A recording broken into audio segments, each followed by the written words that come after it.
The Beats movement, or generation, was a literary movement that rose up following the end of World War II. It was begun in the mid to late 1940s in New York City by writers such as Jack Kerouac, Allen Ginsberg, Eddie Parker, and William S. Burroughs. By the 1950s, the movement's heart had settled in the San Francisco Bay Area. The movement was seen as a response to both the war and the typical American lifestyle that had formed over time. The people of the Beats movement rejected this traditional social conformity and fought to change it, specifically through their writing, producing, and artistry, focusing on originality and individuality while challenging America's traditions. Although the forerunners and followers of this literary movement were typically looked down upon, the Beat generation broke through the barriers of American literature and society, opening the doors for writers and artists, both in the present and future, to follow their own writing and lifestyles, and alter the awareness of America through the messages they delivered. Once in a lecture, Ginsberg gave 5 reasons or meanings to the term beats, the first from a discussion between Kerouac and John Holmes about generations. Kerouac discouraged the notion of a coherent generation and said, this is nothing but a beat generation. Herbert Hunk introduced the writers to the hip language in which beat was a carnival subterranean subculture term. Third considered the abuse of the term within the media being interpreted as beaten completely, without humility, or as the beat of drums. Fourth described the full term Beat Generation literary movement, which described the friends and authors. And the final meaning of the phrase Beat Generation is the influence on the literary and artistic activities of poets, filmmakers, painters, and novelists.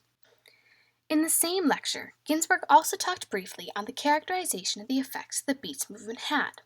These effects being general liberation, which refers to sexual, gay, black, and women's liberation, liberation from censorship, decriminalization of some of the laws against marijuana and other drugs, the evolution of rhythm and blues into rock and roll into high art form, the spread of ecological consciousness, the opposition to the military-industrial machine civilization, attention to second religiousness developing within an advanced civilization, return to appreciation of idiosyncrasy against state-run imitation, and respect for land and indigenous peoples.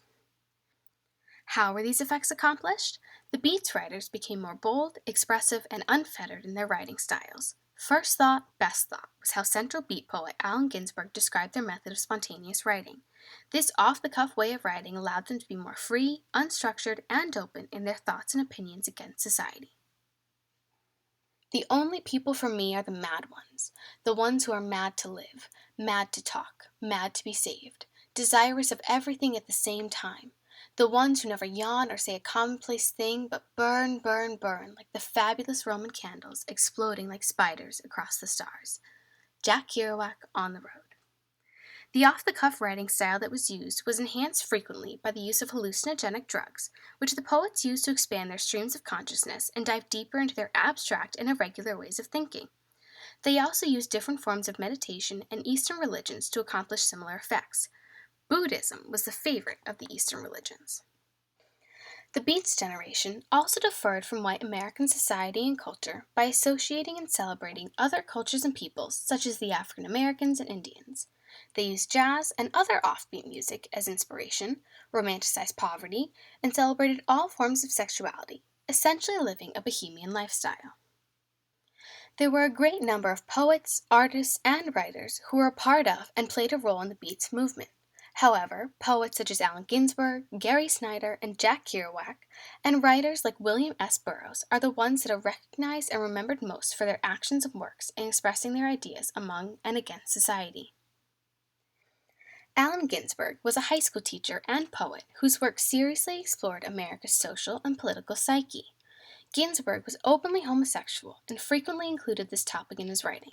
His writing style, although coarse and not always well received, helped shape the Beat movement and inspired many future generations that followed. I saw the best minds of my generation destroyed by madness, starving, hysterical, naked, dragging themselves through the Negro streets at dawn, looking for an angry fix. Angel-headed hipsters burning for the ancient heavenly connection to the starry dynamo in the machinery of night. Allen Ginsberg, Howl.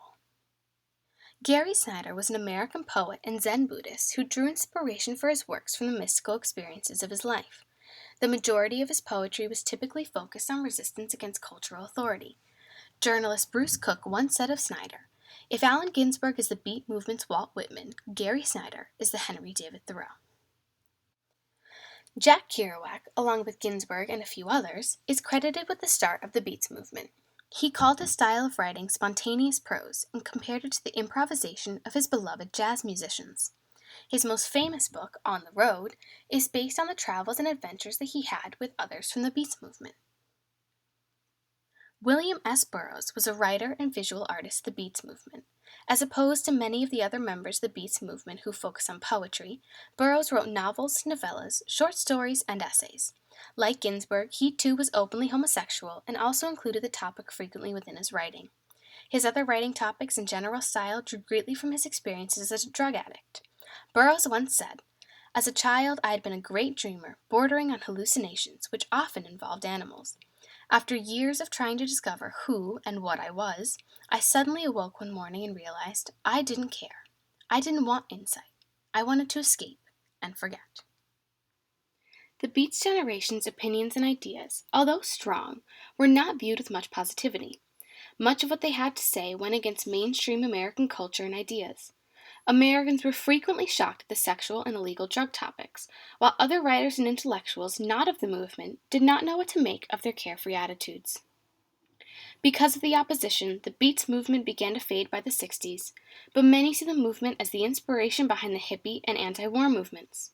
No matter the short length of time, the Beats generation's stories and beliefs continue to inspire new writers and thinkers to challenge the societies they live in, even to this day.